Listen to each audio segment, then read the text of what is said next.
खड़े हैं वहीं। हाँ। उनको बचाने के चक्कर में अच्छा, आपको गोली कहाँ कहाँ लगी है? हमको यहाँ लगी थी, ये माथे पे। हाँ, यहाँ से पार हो गई थी। हाँ। इधर लगी, इसको तोड़ करके अंदर इस जबड़े में इसको फ्रैक्चर हो गया था ये हाँ, हमारा। हाँ। तीसरी सीने में लगी, उस पार हो गई थी। चौथी गोली हाथ में। इसी जगह पे वो इधर से, हाँ, यही गोली कांड यहीं से लेकर आगे तक हुआ था। हाँ। अब पहले का इसका कलर जो है, हाँ। पुराना जो है वो आपको ऊपर बदल गया। से पहले ये लाल ईंटें थी, इसीलिए लाल कोठी कहा जाता था ये। हाँ। फिर यहाँ ये तब, अब इतने में जितने लोग हो सकते हैं, जितनी भीड़ आ सकती है, इतनी भीड़ थी। ये पुरानी दीवारें हैं सब, देखिए ये पुराने मकान है, ये पुरानी बिल्डिंग है उस समय की। अच्छा, ये सब हम बात करेंगे 1990 का, जब कार सेवकों पर गोली कांड चली थी। किस तरीके से वो गोली कांड चली और क्या भयावह मंजर रहा होगा, क्योंकि ये जो हम जिस चौराहे पर खड़े हैं, इस चौराहे को बयां करने के लिए हमारे साथ मौजूद है संतोष जी। संतोष जी, हमें अपना नाम बताइए। मैं संतोष दुबे हूँ, बाबरी विध्वंस कांड का मुख्य आरोपी हूँ और शिवसेना का राज्य का प्रमुख हूँ। आप यहीं के रहने वाले? हाँ, अयोध्या के निवासी। क्या करते हैं आप? वैसे तो मैं मूल रूप से केवल राम मंदिर की साधना थी। हाँ। लेकिन मैं पेशे से किसान हूँ, खेतिहर हूँ, कृषक हूँ। हमें ये बताइएगा कि जिस समय ये गोली कांड हो रही थी, वो कहाँ से, कैसे ये शुरुआत हुई? क्या कोई ऐसा मंशा रहा होगा या फिर कुछ ऐसा? चलिए, वो स्थान आपको दिखाते हैं। इधर ही से वो जुलूस की शक्ल में हम लोग आए थे। हाँ। लगभग 2500-4 हजार जो भी लोग रहे हों हम लोग। हाँ।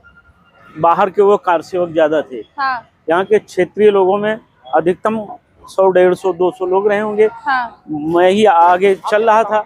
यहाँ हिंदुत्व का बड़ा चेहरा होने के कारण लोगों ने मुझे पकड़ लिया, जो स्थानीय लोग थे। अच्छा, ये जो भीड़ थी, क्या किसी के द्वारा लगाई गई थी या फिर अपने आप, कैसे ये भीड़ इकट्ठा कैसे हुई? नहीं, अपने आप वहाँ मणिराम छावनी के पास तमाम वो कार सेवक जो 30 अक्टूबर की घटना में छोटी छावनी और अगल बगल के मंदिरों में देवराम दास वेदांती जी के यहाँ रुके हुए थे। तो और वो इस घटना से लोगों में जो आक्रोश था, और दूर से भी आए थे, तो रामलला के दर्शन करने की इच्छा जागृत हुई लोगों के मन में। और वहीं बहुत सारे लोग इकट्ठा हो गए। और जयभान सिंह पवैया, उस समय बजरंग दल के एक नेता थे, उन्होंने वहाँ भाषण दिया तो लोग इकट्ठे हो गए। रितंभरा जी आ गई और इकट्ठे हो गए। उमा भारती जी भी बोली। तो सब लोगों में एक भाव जगा कि क्यों न रामलला के दर्शन करें। लोग दर्शन करने निकल पड़े। तो हम रास्ते में, हमको भी लोगों ने पकड़ लिया, मैं भी चल पड़ा, क्योंकि महंत मैथिली शरण जी और देवराम दास वेदांती जी। अच्छा, ये कार सेवकों में कौन कौन था? कहा जाता है कि कार सेवकों में आरएसएस के लोग थे और विश्व हिंदू परिषद के लोग थे। ऐसे और कार सेवकों में और कौन कौन इसमें मूल रूप से थे? असल में वो बाहर से आई हुई हिंदुओं की आस्था की भीड़ थी। ये दिगंबर अखाड़ा आपको दिख रहा होगा। ये दिगंबर अखाड़े के पास हम पहुंच चुके हैं। जब हम लोग ये भीड़ चली और आगे आगे हम लोग पीछे, वो और भी लोग सब चल पड़े। तो जो यहाँ के स्थानीय भाजपा और संघ के विहिप के नेता थे, इसी दिगंबर अखाड़े में चले गए।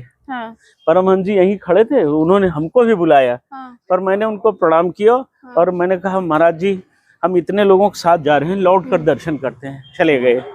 और ये लाल कोठी, जिसका नाम, वो लाल कोठी किधर? बस आगे लाल कोठी ही है, आपको आगे दिखाते हैं। और ये सब भीड़ से भरा था सब। अच्छा, ये सब जो भवन है अभी, ये तभी के 1990 की ही भवन ये भवन सब उसी समय के हैं ये। तो इस समय जो अभी ये जो छरदीवारी है, ये सब है, इन सब पे क्या पुलिस लोग वहाँ पे, जब ये गोली चल रही थी? गोली चलने वाला स्थान थोड़ा और आगे है। और आगे दिखाते हैं। तब ये सब, ये जो आपको दिख रहा है मकान है, वो पीछे थे। आगे छप्पर वगैरह रखे थे। इस सब में कुछ थोड़ा थोड़ा परिवर्तन भी हुआ, लेकिन ये पुराने हैं ये सब। ये सब पुराने मकान हैं। ये पुराने मकान हैं। ये सब नए बनाए गए, बहुत से इसमें रिपेयर कर दिए गए। तो अब वहां दिगंबर अखाड़ा से लेकर के हाँ। और जहां वो स्कूटी पहुंची उससे थोड़ा और आगे तक, अब इतने में जितने लोग हो सकते हैं, जितनी भीड़ आ सकती है इतनी भीड़ थी। ये पुरानी दीवारें हैं सब, देखिए ये पुराने मकान है, ये पुरानी बिल्डिंग है उस समय की। अच्छा, ये सब पुरानी बिल्डिंग है, यहाँ पे हम कहेंगे दिखाने के लिए कि ये सब मकान सब पुराने हैं। हाँ, ये पुराने मकान है सब ये। अब उसमें जैसे शटर नया लग गया, दरवाजा हटा दिया गया, बस इतना ही परिवर्तन हुआ। इस सब में पहले दरवाजे हुआ करते थे। अच्छा, ये जो गोली कांड हुई, क्या एकाएक गोली चलाई गई थी या फिर किसी के आदेश पे हुआ था, या किसने मौजूदा पे रह के किसी ने आदेश दिया कि नहीं अब आप गोली चलना चाहिए? इसका तो चूंकि प्रदेश में मुलायम सिंह की सरकार थी, ये देखिए ये लाल कोठी यही कहलाता था, अब ये स्वरूप बदल गया है। हाँ, ये लाल कोठी अब बदल गई। ये इसी जगह पे वो इधर से, हाँ, ये गोली कांड यहीं से लेकर आगे तक हुआ था। अब पहले का इसका कलर जो है, पुराना जो है वो आपको ऊपर बदल गया। से पहले ये लाल ईंटें थी, इसीलिए लाल कोठी कहा जाता था ये। फिर यहाँ ये तब ऐसे ही पुराना था, अभी नया बना दिया गया है ढहा करके। इस पर भी पुलिस वाले चढ़े थे, सामने से पुलिस वालों की पूरी भीड़ थी, कतार थी। जब हम लोग यहीं पहुंचे तो यहीं पर वो रोक दिया उन्होंने, आगे बैरिकेड। ऐसा है कि कहीं अब जब उस समय जब आप थे जी, तो उस समय आपको भी गोलियां? हाँ, 4 गोलियां लगी थी इसी जगह, यही इसी जगह लगी थी। और शरद कोठारी और राम कुमार कोठारी दोनों भाई यही मारे गए थे। अच्छा जी, अच्छा, जो कोठारी बंधु जी ने कहा भाई जी, हैं। वो यही जगह थी, ये जहाँ पर ये खड़े हैं वहीं। उनको बचाने के चक्कर में अच्छा, आपको गोली कहाँ लगी? हमको यहाँ लगी थी, ये माथे पे। हाँ, यहाँ से इस पार हो गई थी, इधर लगी, इसको तोड़ करके अंदर इस जबड़े में इसको फ्रैक्चर हो गया था ये हमारा। तीसरी सीने में लगी, उस पार हो गई थी। चौथी गोली हाथ में लगी थी, वो यहाँ के अटक गई थी, जिसे ऑपरेट करके रात में निकाला गया था। तो यहाँ हमको बचाने के लिए ये हमारे साथ है रविशंकर पांडे जी, तब भी मेरे साथ थे। और आज भी आपके साथ हैं? आज भी मेरे साथ हैं, और कोशिश रहेगी प्रभु की कृपा तो जीवन की आखिरी सांस तक हम दोनों भाई साथ रहेंगे। ये और इनके साथ थे अमरनाथ पांडे जी और कुछ महिलाएं थी, सब लोगों ने उठाया हम लोगों आप उस समय जब गोली आपको लगी थी तो फिर कैसे आपको कहाँ लेकर जाया गया था? अब यहाँ से श्री राम चिकित्सालय ले गए थे।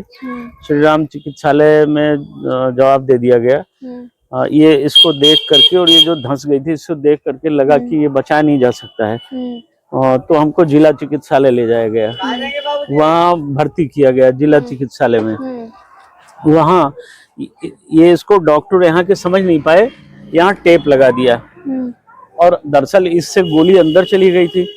बाद में ये हाथ मोटा हो गया सूज करके, तो एक्सरे कराया गया तो गोली यहाँ इस हाथ में, दाहिना हाथ है, यहाँ गोली अटकी थी। तो उसको ऑपरेट करके रात में 1:30 बजे रात में ये गोली निकाली गई थी। और वहाँ आगे राजेंद्र धरकार की मौत हुई थी, यहाँ वासुदेव मारे गए थे आगे। अच्छा, इस तरह से तमाम लोग, यहाँ लाशें ही लाशें दिखती थी। अच्छा, जब उस समय ये गोलियां चल रही थी तो क्या किसी को ऐसा पता था कि बस अब ये गोली कांड होने वाली है, कई श्रद्धालुओं पे गोली चलेगी, या फिर ऐसा कोई इसमें था कि जो बस एक पर्टिकुलर एक समुदाय के ऊपर गोली चली हो, या फिर एक समुदाय नहीं रहा हो? नहीं, मुस्लिम तो थे नहीं यहाँ। ये तो मुस्लिम यहाँ दूर तक है नहीं है। यहाँ सारी चीजें वो कार सेवक वर्सेज प्रशासन था। अच्छा, ये मामला प्रशासन भी माने मुलायम सिंह, ये यही एक कुआं है, अब पता नहीं रह गया कि नहीं। जरा देखिए रविशंकर भैया, कुआं है कि नहीं पहले वाला? हाँ, इस कुएं में ही गिर गया था, गोली लगी थी। यहाँ चारों तरफ सब लाशें ही लाशें दिख रही थी। लगभग 250 से 300 लोगों के मरने की स्थिति यहाँ पर थी। ये कुछ लोग इस घर में घुस गए थे। ये ओम श्री भारती जी थी, रामायणी जी, अब यहाँ रहती नहीं है, शायद बाहर चली गई। तो वो दौर था, वो उसे क्या कहा जाए, इनका दरवाजा तोड़ करके निकालना चाह रहे थे, लेकिन वो पीछे से उन्होंने पार करा दिया। लेकिन यहाँ खून के अलावा इस गली में कुछ दिख नहीं रहा था। मुझे तो लेकर उठाकर चले गए, जितना मैंने देखा था। उसके बाद भी लगभग 4 या 5 मिनट गोलियां चली थी जब तक हम थे। चारों तरफ से आवाज उठी, तो मैं यहीं खड़ा था जहां ये गाड़ी खड़ी है, मैं यहीं था, और सारे लोगों के साथ यहीं रामधुनी कर रहे थे, तभी गोली चलने लगी। जब जिनको गोली लगी ऊपर से रमेश पांडे गिर गए थे। सब चिल्लाने लगे भैया बचाओ भैया बचाओ। तो सबको बचाने में दौड़ा, तब मुझे मार दिया गया। तो भैया कैसे बचाते, भैया खुद ही घायल हो गए, छलनी कर दिए गए थे। तो मुझे उठा करके, वो फोटो आप चाहेंगी तो दिखाया जाएगा, फोटो आपके पास होगी उस समय की। हालांकि ये बाद में बैंड कर दी गई कि कोई चीज ये बाहर नहीं आ सकती थी, लेकिन ये उठा करके ये और अमरनाथ पांडे जी, कुछ महिलाएं थी इस गली से, इधर पीछे से हमको ले गए। अच्छा, अब जो जितने भी लोग गोली से लगी, उसमें चोटें लगी लोगों को, क्या अब उनको याद किया जा रहा है? कोई नहीं, अभी तो नहीं याद किया गया, अभी तक तो ऐसा कुछ नहीं। कितनी ग्लानि है आप लोगों को? राम मंदिर बन गया है इसलिए कुछ कहलाइए नहीं। ठीक है, जिन लोगों ने इस आंदोलन में केवल माल कमाने का जरिया बनाया था, वही लोग इसमें आजकल मुख्य भूमिका में हैं। कोई रोल नहीं था जिनका। ठीक है, अब राम मंदिर बन रहा है, बस हम लोगों की प्रसन्नता इतना ही है। बाकी जो जैसा करेगा, कर्म प्रधान विश्व करी राखा, जो जस करे सो तस फल चाखा। जो जैसा करेगा उसको जवाब देना पड़ेगा। ये अयोध्या है, अयोध्या में जो गलत करेगा वो बचेगा नहीं। एक गलती माता कैकेयी से भगवान ने ही करवाई थी, और उनको आज भी कोई अपने संतानों का नाम कैकेयी नहीं रखता है, जबकि माता कैकेयी ने प्रभु की इच्छा से सारे कार्य किए थे। तो परिस्थितियां बदलती हैं। तो अब यहाँ जो लोग गंदा काम कर रहे हैं उनको भी जवाब देना पड़ेगा। अब सारे रोग से ग्रसित लोग हैं, सारे प्रकार का रोग हो गया है, किडनी फेल है। अच्छा, लेकिन मोह माया लोगों की उनको छोड़ नहीं रही। आपने एक बात कही थी कि इसमें किन लोगों को गोलियां चलती, कौन से लोग इसमें सबसे ज्यादा मारे गए थे? कार सेवकों में से कौन से लोग ज्यादा मारे गए थे? अब वो कार सेवक जो वास्तव में राम भक्त थे, जिनकी श्रद्धा धर्म में थी, भगवान में थी, जो वास्तव में राम मंदिर चाहते थे, वही लोग मारे गए ना। चालाक लोग तो संसद भवन पहुंच गए, विधानसभा पहुंच गए, मंत्री बन गए, मुख्यमंत्री बन गए। लेकिन जो कारसेवक थे वो जमीन पर हैं, क्योंकि उन्हें राम से मतलब था। लेकिन जो सत्ता के लिए खेल खेल रहे थे और गोलियां चलवा रहे थे, दिमाग लगा रहे थे, वो तो सत्ता में गए। उनका अपना काम है, चोर का काम चोरी करना, ईमानदार का काम ईमानदारी करना, खेत का काम किसान का काम खेती करे, और चिड़ियों पक्षियों का, पशुओं का काम है उसको चुगना, खाना पीना, अपना अपना काम सब कर रहे थे। हमको राम से काम था, हम राम जी का काम कर रहे थे। बाकी लोगों का जो काम है वो आप खुद उसे बार बार क्या कहें, लोगों ने राम के नाम पर सब कुछ तो बनाया, पर राम मंदिर के लिए ठोस काम नहीं किया। ये तो भला हो न्यायालय का और भला हो नरेंद्र मोदी जी का, जिन्होंने ये बड़ा काम किया। बाकी क्या है, अयोध्या को तो बहुत से मुख्यमंत्री आए। 2024 में राम मंदिर बन के तैयार है, अभी पूरी तरीके से बना नहीं है, लेकिन 22 जनवरी को प्राण प्रतिष्ठा होने जा रहा है। हाँ। इसमें आपको कितनी खुशी है, और क्या आपको इसमें इन्वॉल्व उस तरीके से किया गया जैसे कार सेवकों में आपके ऊपर गोली चली, और जिस प्रकार से आप लोगों ने इस घटना को, इस पूरे मंजर को आप लोगों ने आंखों देखी है? जी, हमने स्वांतः सुखाए अपने मन की शांति के लिए काम किया। रामलला का भव्यतम मंदिर बन रहा है, हमारे लिए प्रसन्नता का सबसे बड़ा विषय यही है। कोई क्या कर रहा है वो अपनी बात वो समझे जाने, हमारे लिए राम मंदिर बन रहा है, उसी लिए हम लड़े।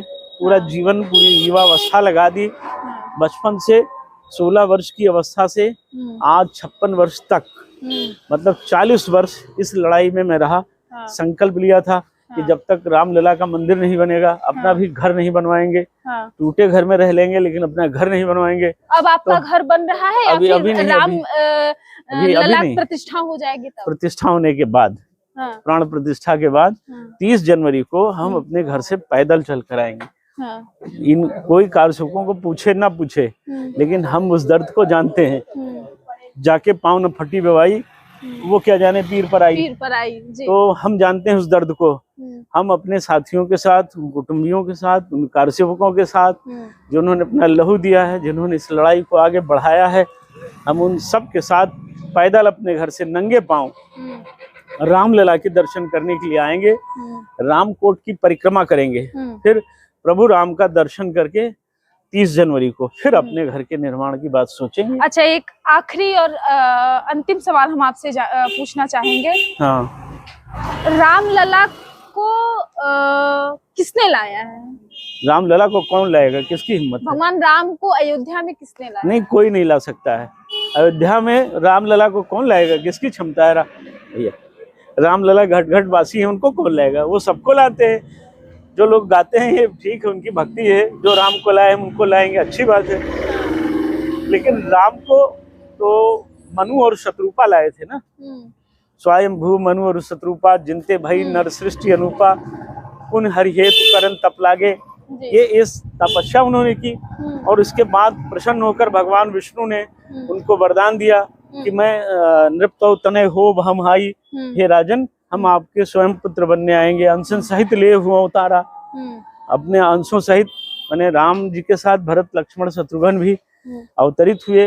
क्या आपको निमंत्रण आया? अभी तो नहीं आया, अभी तो नहीं आया। इंतजार है? नहीं, मुझे कोई इंतजार नहीं है। आप राम मंदिर में 22 जनवरी को जाएंगे? नहीं जाएंगे, 30 जनवरी को जाएंगे। क्यों? क्या कोई ऐसा कुछ है? हाँ, प्रतिज्ञा की थी ना। 30 जनवरी 1984 में हमने प्रतिज्ञा की थी, सौगंध राम की खाते हैं, मंदिर वहीं बनाएंगे, मारेंगे या मर जाएंगे पर मंदिर वहीं बनाएंगे। नारा था वो बच्चा बच्चा राम का, जन्मभूमि के काम का। हाँ। तो वो 40 साल हो जाएगा अब 30 जनवरी 24 में, तो उस तारीख में जाएंगे।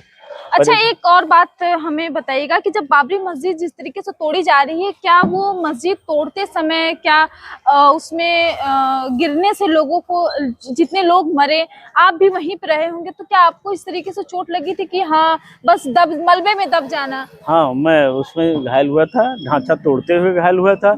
यही समय रहा होगा, करीब 4:30 बजे गुम्बद के नीचे आ गए थे और मेरी 17 हड्डियां टूटी थी उसमें।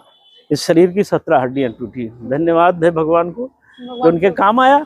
22 दिन कोमा में रहा, कोई ग्लानि नहीं है अंतर मन से।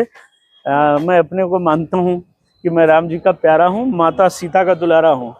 मैं वास्तविक जीवन में भी माता जानकी को ही अपनी माँ मानता हूँ, प्रभु राम को पिता मानता हूँ। तो राम जी के लिए खून बहाना ये हमारे लिए गौरव और भाग्य का विषय है। हाँ, हम बहुत प्रसन्न हैं। देखिए, ये हम बात कर रहे थे संतोष दुबे जी से। ये उस समय के साक्षात आंखों देखी मंजर को देखने वाले हमारे पास एक इस समय मौजूद है। हम इनसे बातचीत करके आपको बता रहे थे कि वो 1990 का मंजर आप कैसा रहा होगा, ये बाबरी मस्जिद कैसे टूटी